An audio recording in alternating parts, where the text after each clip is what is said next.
And this could be a very contested election. I mean, some of these states are so close. You might see Trump and you might see Clinton calling for a recount in some of these states. There's such narrow margins that people could say, we want to have a recount. If there is a recount, a statewide recount, of course, that would take a very, very, very long time. You have this man who comes out of nowhere, presumably, who says, I want to run for president. No one really took him seriously. But what we see is that he was very well known from his television show. So it wasn't like he had to introduce himself. People already knew him and liked him. The second thing is they really liked his brash, aggressive stand on immigration. They also liked his aggressive stand on jobs and China and globalization, his attacks on the big banks, his attacks on big money in politics. He said, I'm not taking the big money. This is my money I'm spending out here. And Hillary Clinton is in with the elites.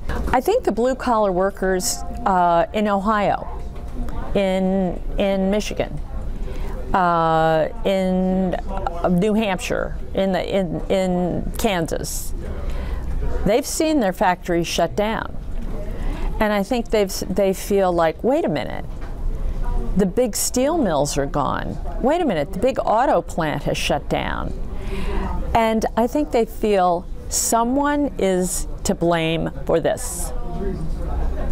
I'll tell you who's to blame. It's the government.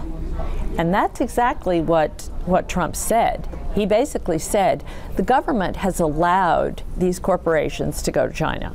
The government has allowed you to be kicked to the curb. I think it's a very, very challenging election for the Democrats and for Hillary Clinton in particular.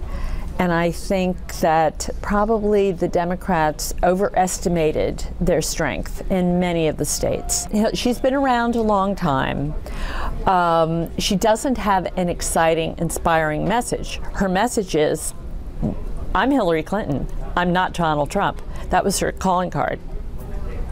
So that is not something to get the blood flowing. It certainly generates fear among a lot of people.